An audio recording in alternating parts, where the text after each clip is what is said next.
अमावस्या और एक राज्य में एक राजा और एक रानी रहते थे। उनकी 4 संतानें थीं, 2 लड़के और 2 लड़की। एक लड़की का नाम पूर्णिमा तथा दूसरी लड़की का नाम अमावस्या था। पूर्णिमा घर के कामों में निपुण थी और घर का पूरा काम करती थी और भगवान की पूजा अर्चना भी किया करती थी।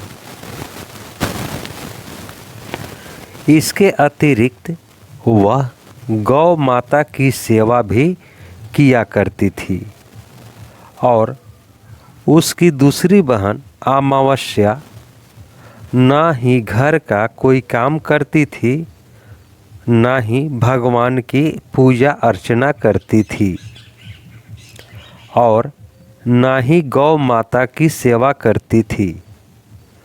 पूर्णिमा सर्वगुण संपन्न थी, फिर भी राजा और रानी अपने दोनों बेटों तथा पुत्री अमावस्या को ही प्यार करते थे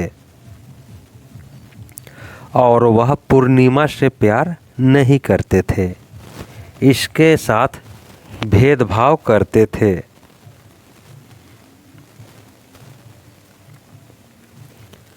राजा के चारों पुत्र और पुत्री धीरे धीरे बड़े हो रहे थे। जब वे बड़े हो गए, राजा ने अपने दोनों पुत्रों का विवाह योग्य कन्याओं के साथ करा दिया। इसके बाद रानी ने राजा से कहा कि अब दोनों पुत्री विवाह के योग्य हो गई है और इन दोनों का विवाह भी करा दो।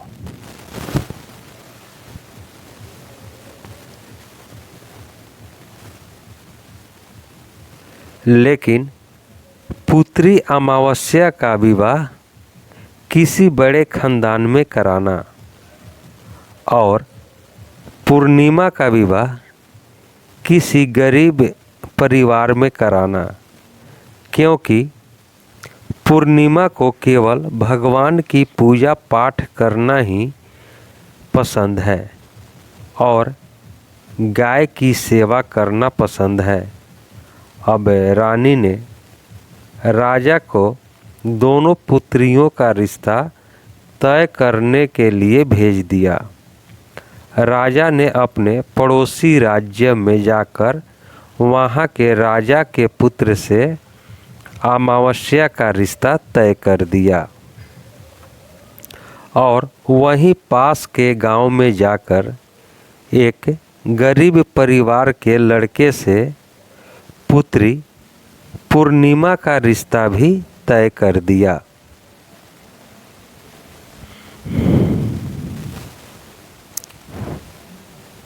यह सारी बात जाकर राजा ने अपनी रानी से बताया तो रानी यह सोचने लगी कि अब देखते हैं कि भगवान उसकी मदद कैसे करते हैं। यह बहुत ही पूजा पाठ करती है और भगवान में मग्न रहती है।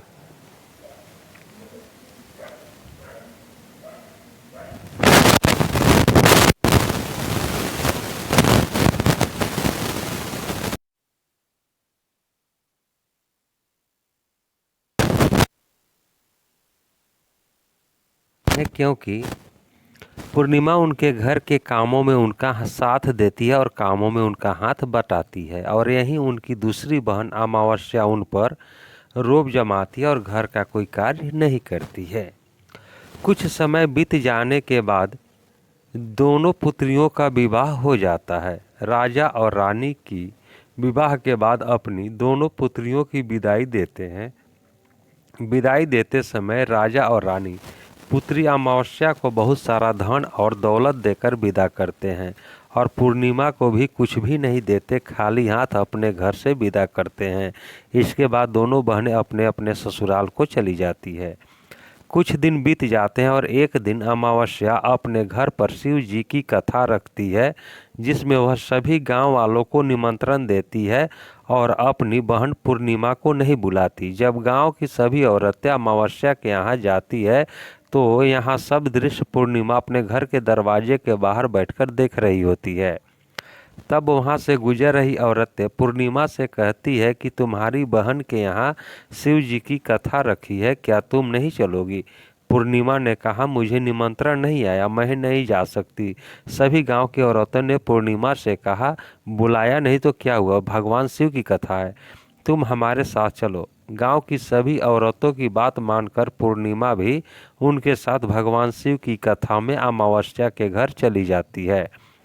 जब अमावस्या की नज़र पूर्णिमा पर पड़ती है तो वहाँ कहती है कि तुम यहाँ कैसे चली आई, मैंने तो तुम्हें बुलाया नहीं था। खैर कोई बात नहीं, अब तुम आ ही गई हो तो चुपचाप बैठी रहना।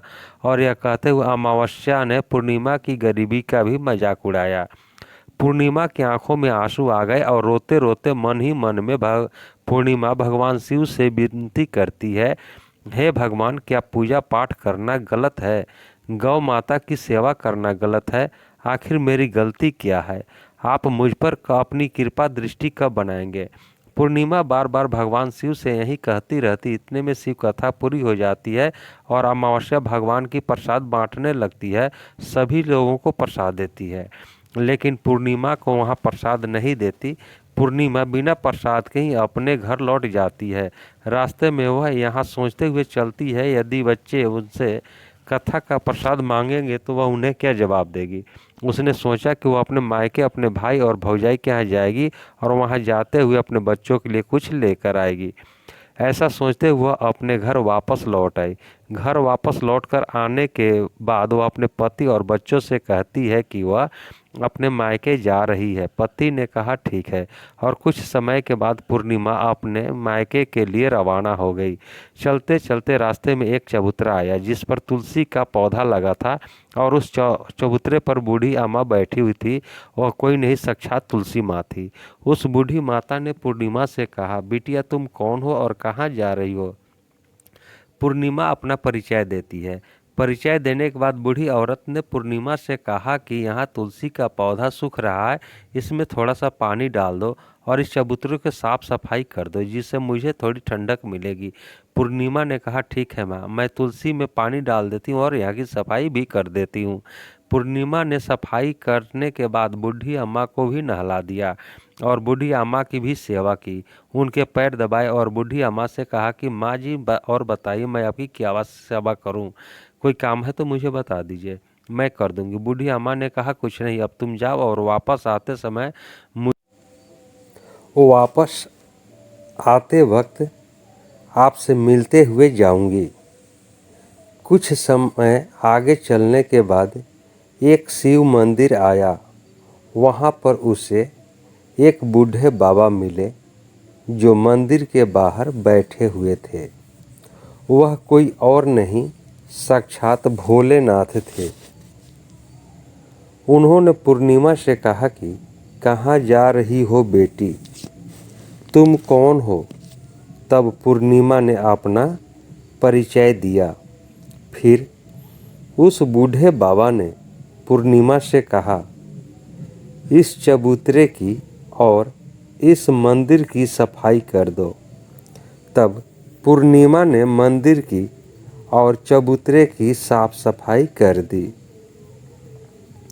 और वहाँ पर पूजा पाठ अर्चना भी की। और साफ सफाई पूजा अर्चना करने के बाद उन्होंने बूढ़े बाबा को भी नहला दिया और उनसे कहा कि बाबा और कोई काम हो तो बताइए। तब बूढ़े बाबा ने कहा, नहीं बेटी, अब तुम जाओ और वापस आते वक्त मुझसे मिलते हुए जाना। पूर्णिमा ने कहा, ठीक है बाबा, मैं जाती हूँ। वापस आते हुए आपसे मिलते हुए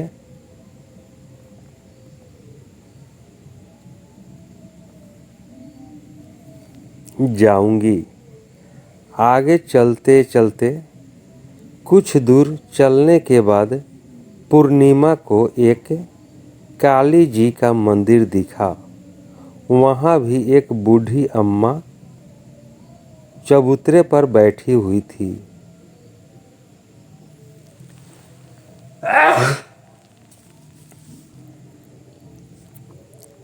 उस बूढ़ी औरत ने भी पूर्णिमा से कहा कि बेटी, तुम कौन हो, कहाँ जा रही हो।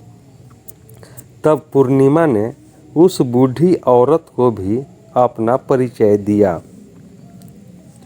बूढ़ी औरत ने पूर्णिमा से कहा कि यहाँ पर सभी पूजा पाठ करने के लिए आते हैं, लेकिन मंदिर की साफ सफाई करने के लिए कोई नहीं आता।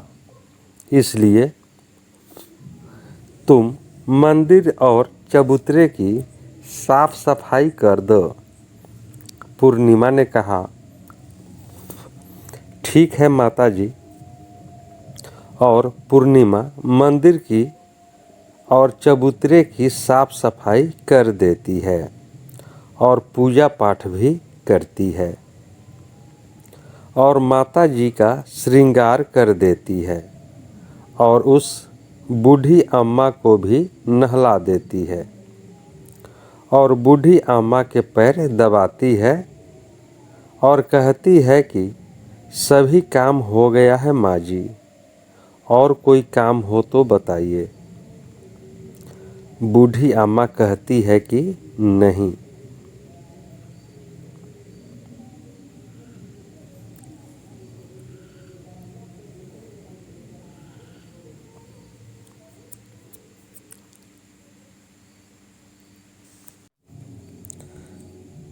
बेटी, अब तुम जाओ, लेकिन वापस आते वक्त मुझसे मिलते हुए जाना।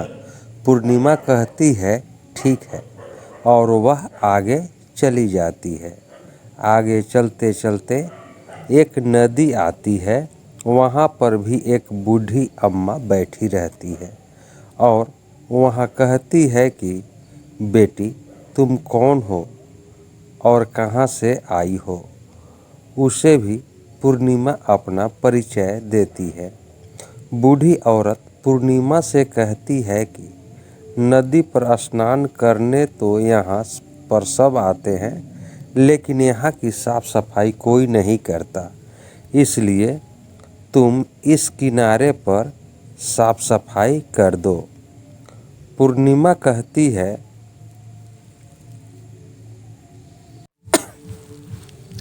ठीक है माँ जी, और वहाँ की साफ सफाई कर देती है और उस बूढ़ी अम्मा के पैर दबाती है और कहती है माँ जी, और कोई काम हो तो बताइए।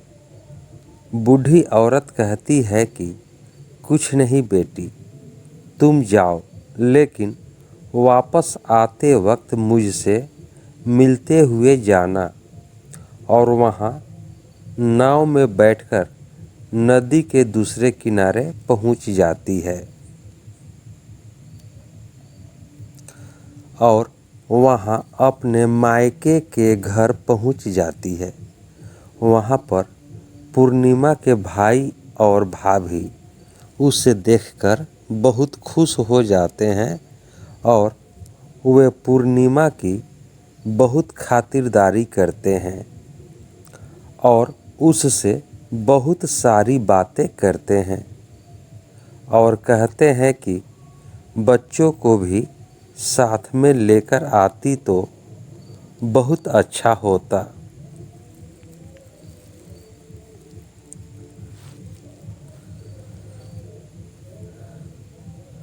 अब कुछ समय के बाद पूर्णिमा ने वापस अपने ससुराल जाने को कहा तो उसकी भाभी ने उसके लिए एक साड़ी दी और थैलों में बच्चों के लिए कपड़े और खाने पीने की कुछ चीज़ें रख दी और कहा कि तुम बहुत दिनों के बाद आती हो। और पूर्णिमा की भाभी ने यह थैला पूर्णिमा के हाथ में दे दिया और कहा कि जाओ और जल्दी वापस आना। इसके बाद पूर्णिमा वहाँ से अपने ससुराल के लिए रवाना हो गई।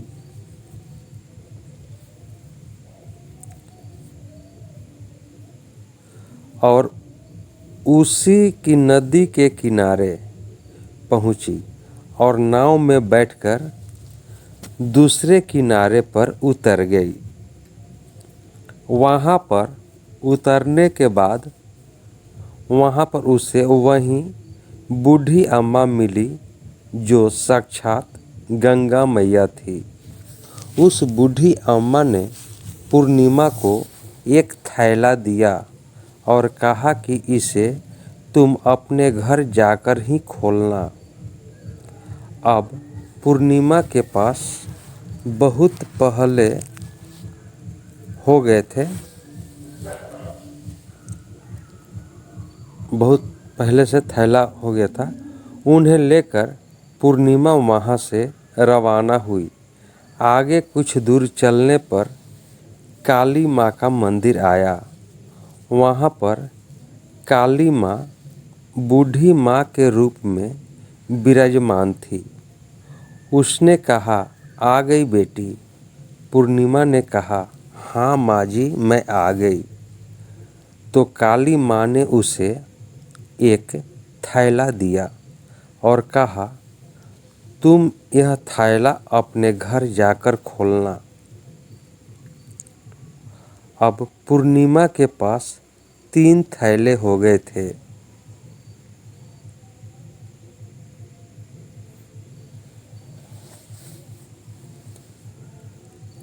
तीनों थैली लेकर पूर्णिमा आगे बढ़ी।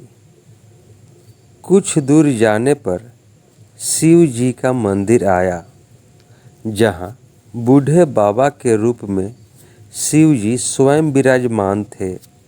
बूढ़े बाबा ने कहा, पूर्णिमा तुम वापस आ गई। पूर्णिमा ने कहा, हाँ बाबा, मैं वापस आ गई। बूढ़े बाबा ने भी पूर्णिमा को एक थैला दिया और कहा कि यह थैला तुम घर जाकर ही खोलना। पूर्णिमा ने कहा, ठीक है।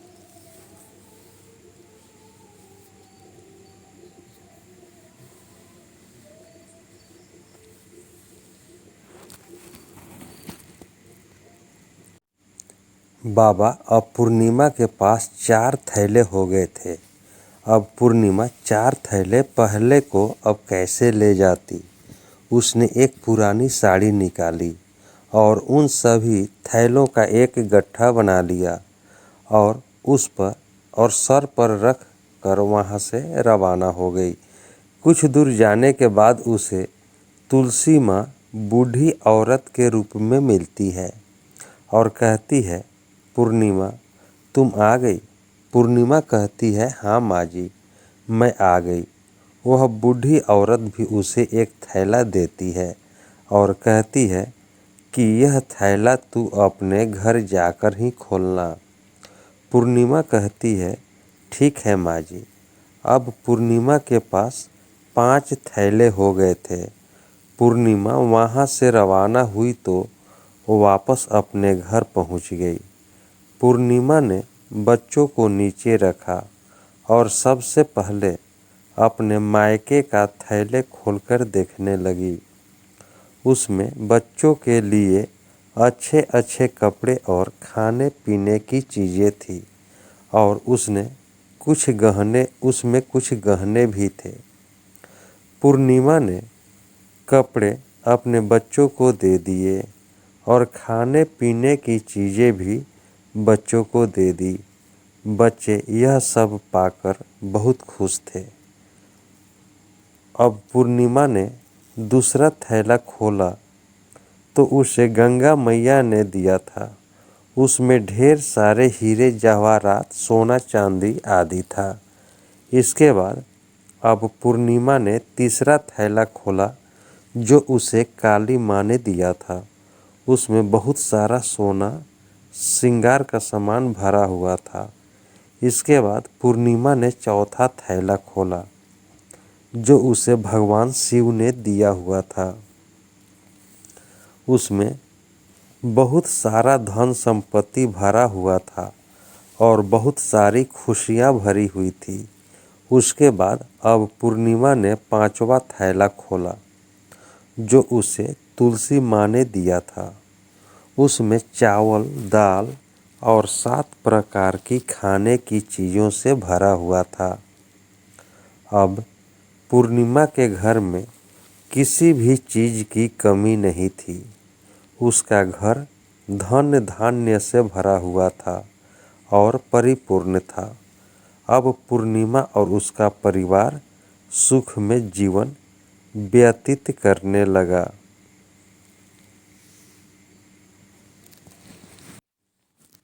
अब पूर्णिमा के मन में विचार आया कि क्यों न शिव जी की कथा कराई जाए और शिव जी की कथा में एक कार्यक्रम रखा। पूर्णिमा ने गांव के सभी लोगों को निमंत्रण दिया और घर घर जाकर सभी लोगों को बुलाया। पूर्णिमा अपनी बहन अमावस्या के घर भी गई और अमावस्या को भी शिव जी की कथा के लिए उसने अपने घर पर बुलाया। जब अमावस्या पूर्णिमा के घर शिव जी की कथा में आई तो उसने देखा कि पूर्णिमा के घर में किसी भी चीज़ की कोई कमी नहीं है। इतना सारा धन दौलत देखकर अमावस्या आश्चर्यचकित हो गई। उसने पूर्णिमा से कहा कि तुम्हारे घर में इतनी धन और दौलत कहाँ से आई? पूर्णिमा ने कहा, देखो बहन, तुमने शिव जी की कथा में मुझे नहीं बुलाया था, फिर भी मैं चली आई और तुमने मुझे प्रसाद तक नहीं दिया और मेरी गरीबी का मजाक भी उड़ाया। उसके बाद मैं अपने घर आ गई और घर आते हुए मन ही मन सोच रही थी कि अपने अब मायके जाऊंगी और मैं अपने मायके चली गई और जो कुछ घटना इस बीच हुई वह सभी घटना अपनी बहन अमावस्या को बताती है। तो अमावस्या कहती है कि तुम भी मुझे प्रसाद मत दो और मुझे डांट लो, लेकिन पूर्णिमा ने कहा यह तो भगवान का प्रसाद है, मैं तो सबको दूंगी और तुम्हें भी दूंगी। फिर भी अमावस्या ने प्रसाद नहीं लिया, वह सीधे अपने घर चली गई। घर जाकर अपने बच्चों से कहकर वहां अपने मायके जाने के लिए तैयार हो गई और मायके के लिए निकल गई। उसे भी रास्ते में चलते चलते तुलसी माँ मिली जो चबूतरे पर बूढ़ी माँ के रूप में बैठी हुई थी। बूढ़ी माँ ने अमावस्या से कहा कि बेटी, कौन हो तुम और कहाँ जा रही है? अमावस्या ने अपना परिचय दिया। बूढ़ी माँ ने कहा, बेटी, यह तुलसी का पौधा सूख रहा है, इसमें थोड़ा सा पानी डाल दो और इस चबूतरे की साफ सफाई कर दो। इस पर अमावस्या ने कहा, बुढ़िया, तुझे दिखाई नहीं दे रही है कि मैं इतनी महंगी साड़ी पहन रखी है, यह गंदी हो जाएगी। ऐसा कहकर वहाँ से आगे चली गई। आगे जाने पर उसे भगवान शिव मिले, जिससे भी उसने ऐसा ही कहा। उसके बाद आगे जाने पर उसे काली माँ मिली, जिससे भी उसने यही सारी बातें कही। आगे जाने पर उसे गंगा मिले, जिससे भी उसने यही सब कहा और आगे चली गई। उसके बाद अमावस्या जब नाव में बैठने लगी तो उसे नाव में फूलों की जगह कांटे भरे थे जो उसके पैरों में चुभ रहे थे। किनारे पर उतर कर वहाँ अपने मायके चली गई। जब वहाँ से उसे उसकी भाभीयों ने उसे तथा भाइयों ने देखा तो मन ही मन कहने लगे, काम की न काज की, 2.5 मन अनाज की। अब आ गई तो ठीक है। पूर्णिमा तो हमारे कामों में हाथ बटाती थी, यह कोई काम करेगी तो नहीं। अब इन्हें खाना बनाया और खा पीकर सभी सो गए। अमावस्या जब सुबह उठी और अब कि मैं ससुराल जा रही हूँ, उन्होंने कहा कि ठीक है, जाओ। अमावस्या बोली, पूर्णिमा को तो तुमने एक थैला दिया था और मुझे कुछ नहीं दोगे क्या भाई? और भाभी ने कहा कि तुम घर जाओ, थैले तुम्हारे घर पहुँच जाएगा। फिर अमावस्या वहाँ से निकल गई और नदी के किनारे पर पहुँची। वहाँ गंगा मैया बूढ़ी औरत का रूप धारण करके बैठी हुई थी। बूढ़ी माँ ने कहा, आ गई बेटी? तो उसने कहा, हाँ, मैं आ गई। अमावस्या ने कहा,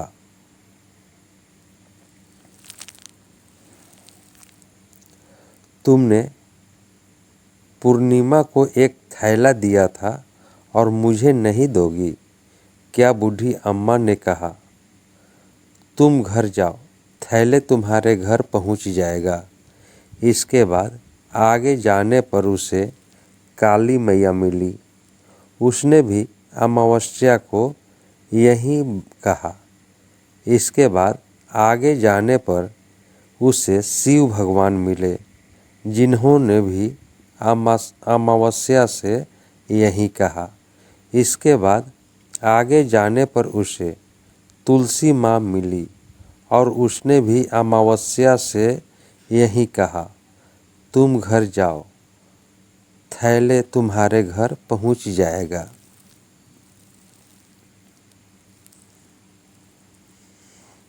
अमावस्या अपने घर पहुंच गई। आंगन में देखा तो वहाँ पर 5 थैले पड़े हुए थे।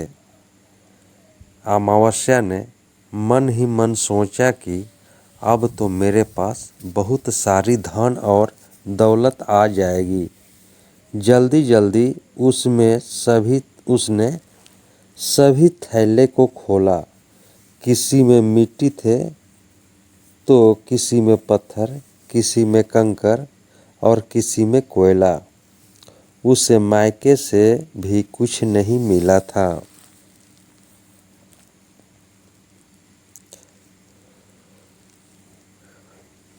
इन थैले में से कुछ भी नहीं था।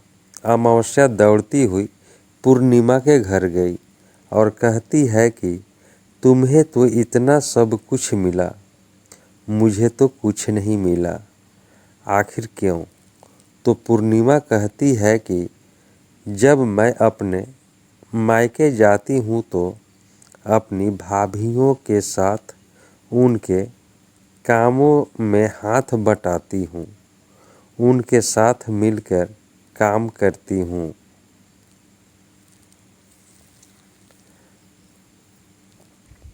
लेकिन तुम ऐसा कुछ नहीं करती, उनकी इज्जत भी नहीं करती, इसलिए वह तुम्हें भला क्या देंगे।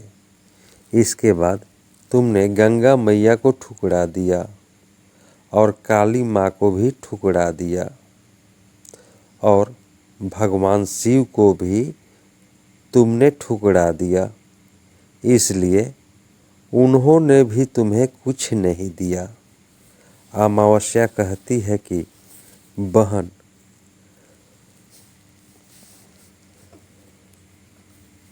तुम मुझे माफ़ कर दो। मैंने तुम पर हमेशा अत्याचार किया है। मुझे कुछ नहीं मिला तो कोई बात नहीं, मैं भी भगवान की भक्ति करूंगी और सब कुछ प्राप्त कर लूँगी। मुझे इन सब चीज़ों का रहस्य बताओ। तो पूर्णिमा ने कहा कि तुम 3 सूत्र का ज्ञान ले लो और उसकी कथा करना। पहले सूत्र में दया मांगना, दूसरे सूत्र में कथा मांगना और तीसरे सूत्र में 108 बार ओम नमः शिवाय का जाप करना।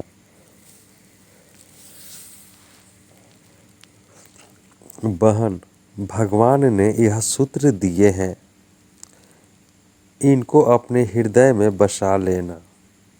मैंने भी यह 3 सूत्र अपने जीवन में अपनाए थे और सच्चे मन से भगवान की भक्ति पूजा पाठ की थी। फिर भगवान ने मुझे यह सब कुछ दिया और तुम्हारे पास जो कुछ था वह भी सब खत्म हो गया। इसके बाद अमावस्या अपने घर गई और भगवान की पूजा पाठ करने लगी। भगवान शिव से उसने माफ़ी मांगी और गौ माता की सेवा भी की और दूसरों की मदद भी करने लगी। दोस्तों, यह कहानी आपको कैसी लगी? कहानी को लाइक करें, शेयर करें।